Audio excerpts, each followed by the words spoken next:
Joining us now, the president CEO of Freedom Works, Adam Brandon. Adam, great to have you with us. Hey, thanks very much for having me this morning. Oh, let's get to politics instead of baseball. Astros getting beat again last evening. I hate that guy on second base thing. I really, that's like travel ball. That's like my son's high school team doesn't even do that. Astros going to extra innings last night. Dodgers get a guy on second base. I'm like, you know what? I'm happy there's baseball, but I just got to tell you, I really don't like that rule. I think it's ridiculous. Well, I'm a Cleveland Indians fan, and I think it was a couple nights ago. It was the first time you had extra innings. And yep, the man was on second. There was a bunt. There was a sacrifice fly. The guy scores, and that was the game. They didn't even have an official at bat. They didn't even have an official at bat, and they ended up winning the ball game. Now, it was my own Indians' fault because they did have bases loaded in the ninth and didn't bring a run that they needed. So, shame on them. But it's weird rules, and it's just very strange. Not having any fans in the ballparks. But I'm glad to have some of that back, though. Well, you have to deal with it. I mean, I'd rather have baseball than no baseball. So you got to be able to deal with, work within the environment, that we're dealt with. But there was no reason to change that rule. And I think Matheny, the manager of Kansas City that actually won the game without an official at bat, it's just kind of funny. But he said something, and it as an Indians fan, it's got to hurt to the bone. He said, you know how tough it is to get a guy on second on with nobody out against the Indians bullpen? Do you have any idea how tough that is? And I got to thinking about that, and I'm like, yeah, that's pretty tough. So I just hate that rule. But look, as far as everything else is concerned, the alternative is we don't have any baseball, so no fans piping in the sound. It's not the best, but it's better than the alternative, which is we don't have anything, right?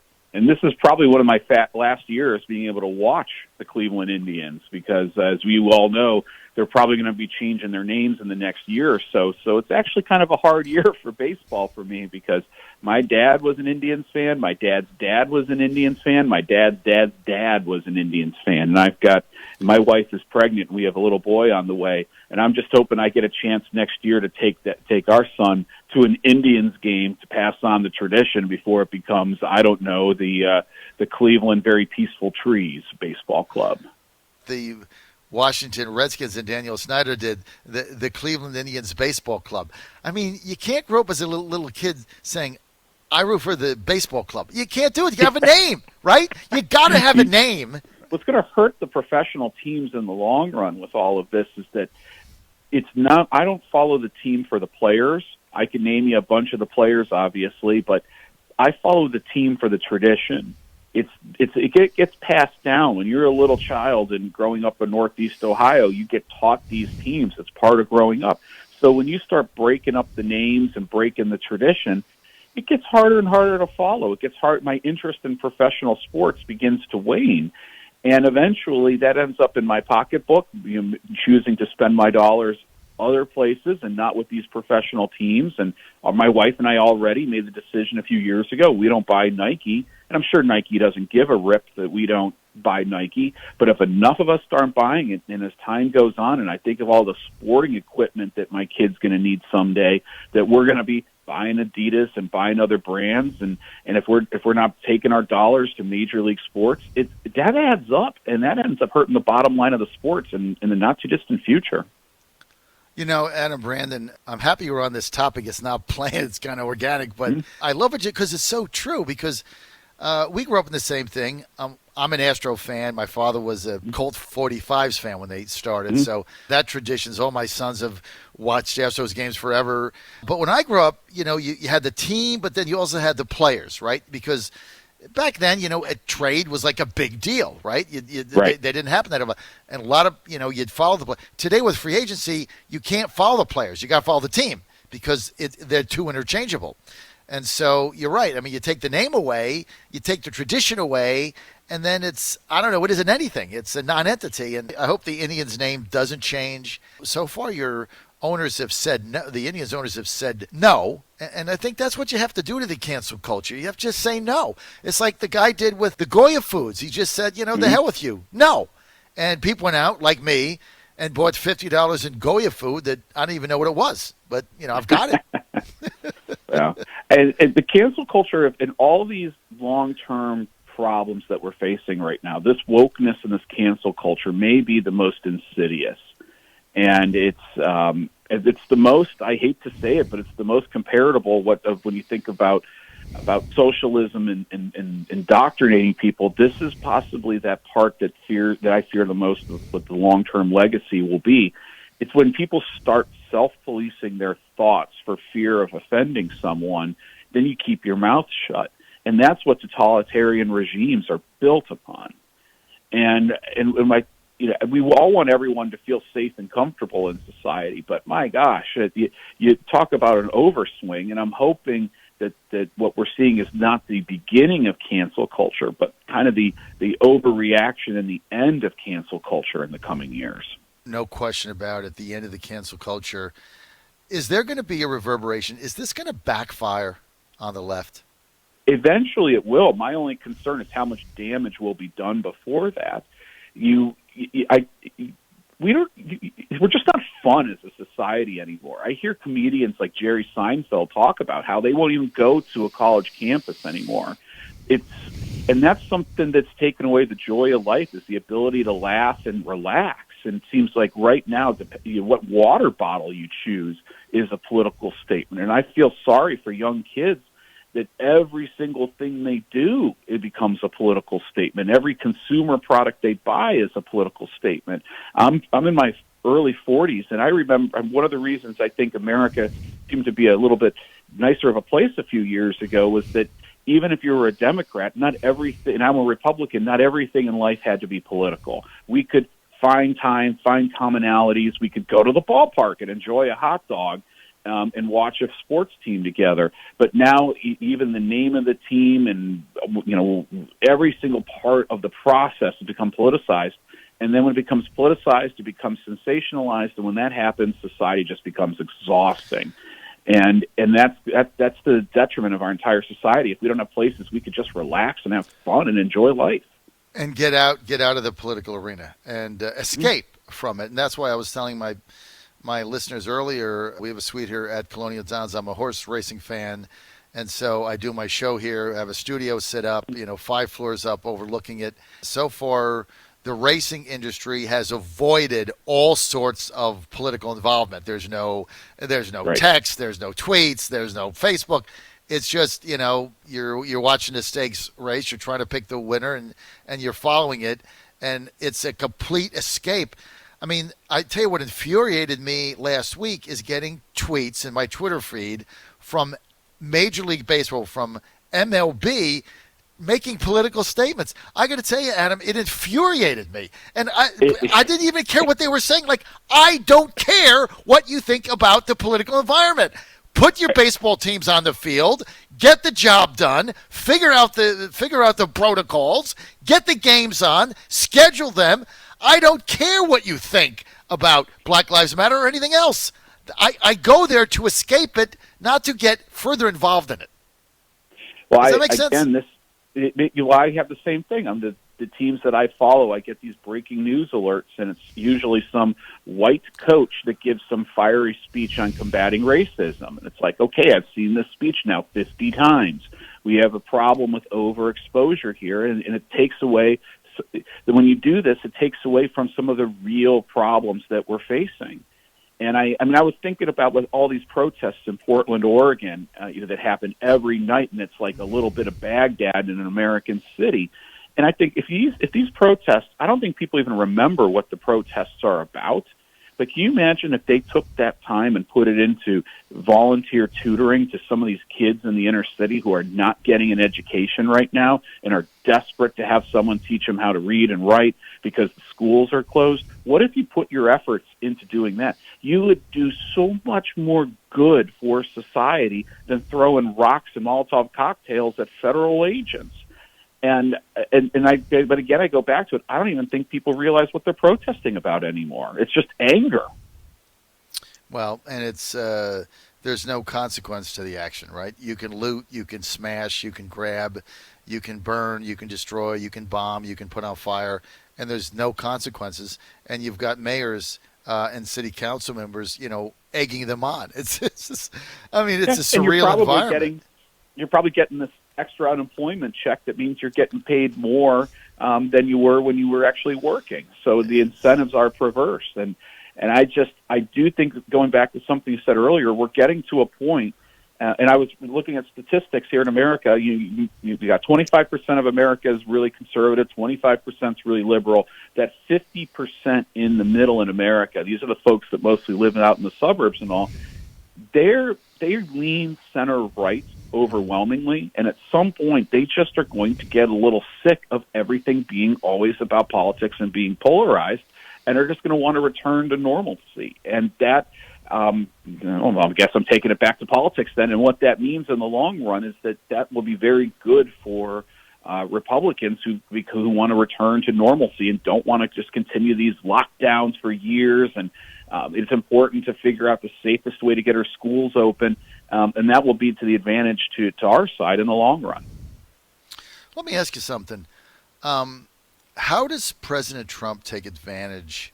I don't mean take advantage of it, but get the message out, because really I think this election, if it hinges on Trump as the candidate of civilization and law and order, and Biden becomes the candidate of chaos and anarchy, Trump wins. Do you know what poll, as fake as the polls are, Adam Brandon, a poll came out the other day, 73% of Americans believe that police should either continue to be funded at current levels or increase funding. 73%. I mean, isn't that the campaign issue, Adam Brandon? Well, you dig down deeper into this.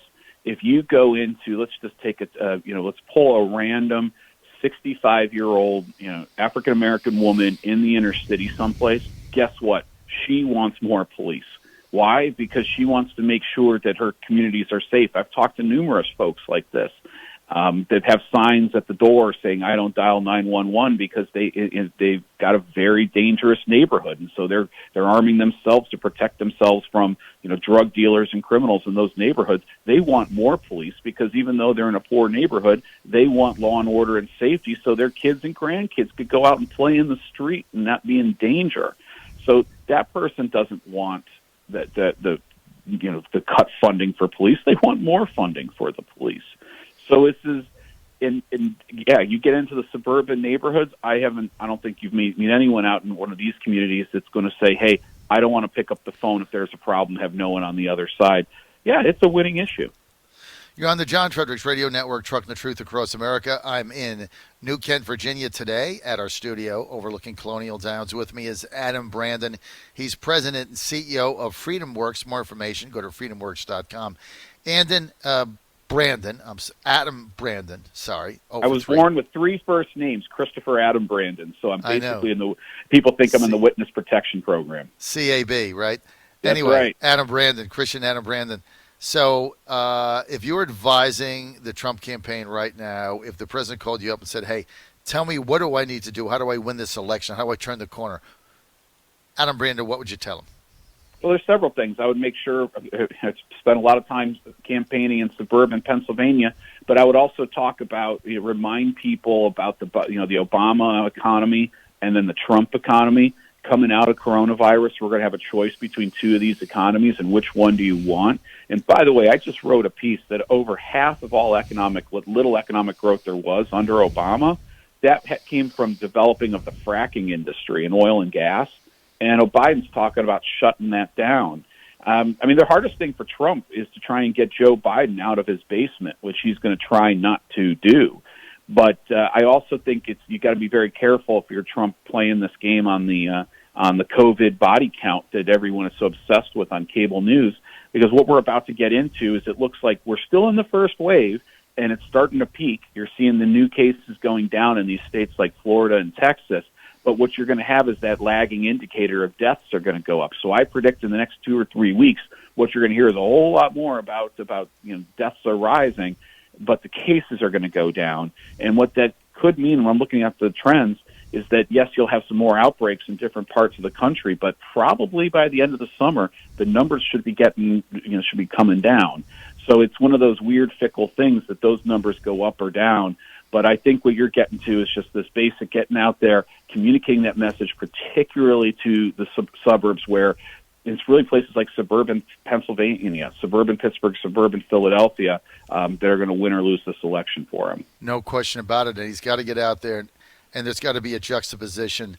Adam, let me also ask you if you think there's going to be debates. The president obviously asking for additional debates over 3. He's not going to get those. But there's a lot of speculation now that the Biden camp is going to come up with some reason, health reason, not to hold debates. Figure he has a lead. Why put him in that position where he's going to get skewered, obviously, and he's not really at the top of his game right now, or as the president said, he's lost a lot off his fastball. What do you think will happen there? Well, I do think if I'm advising Team Biden, I'm putting him in bubble wrap in the freezer in a basement right now. That's all I'm doing. I don't want him getting out. I may make some kind of Hollywood video, kind of a best of clips when he was vice president with Barack Obama. But outside of that, I'm not getting him out. Now, the thing is, if you look at the Democratic debates, the Republican debates in recent years, one thing that is proven, debates matter in this country. You look at Trump versus Clinton, debates matter. So the American people, although it's a good strategy to not have Joe Biden debate, the American people want to see a debate. And I can guarantee you Biden versus Trump would be the Super Bowl of ratings. That's how many people would want to watch that to see. And I have been looking at polling data, and some of it's very negative, but it's one of the pollsters that tells me, Adam, this race is going to come down to the wire.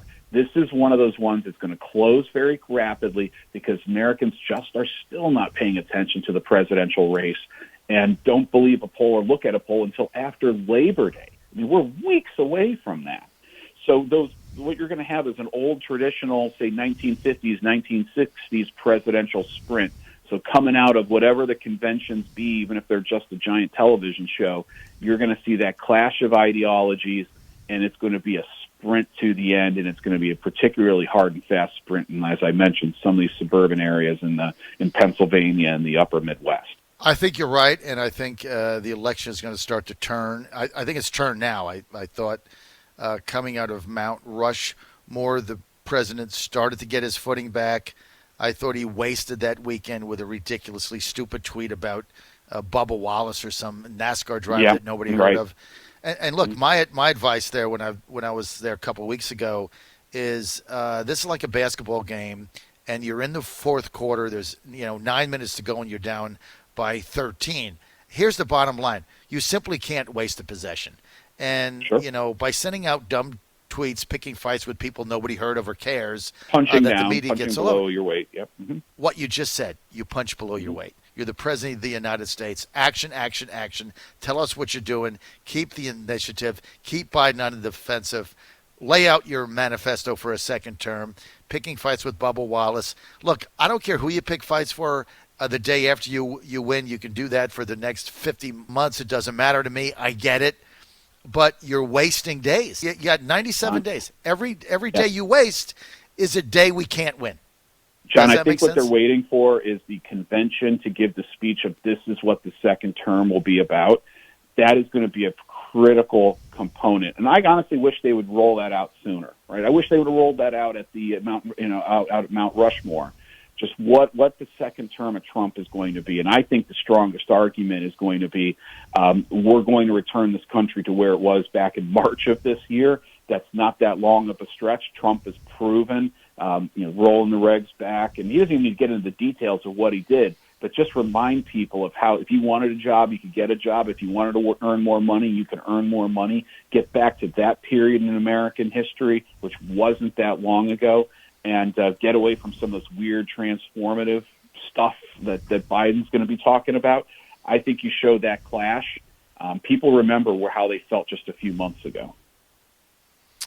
I think you're spot on. John Fredericks Radio Network. Want to thank Adam Brandon for being with us, President CEO of FreedomWorks, doing a great job. Go to freedomworks.com. Adam, thanks for being with us, and thanks for everything that FreedomWorks does, sir. Thank you. All right, John. Talk to you soon.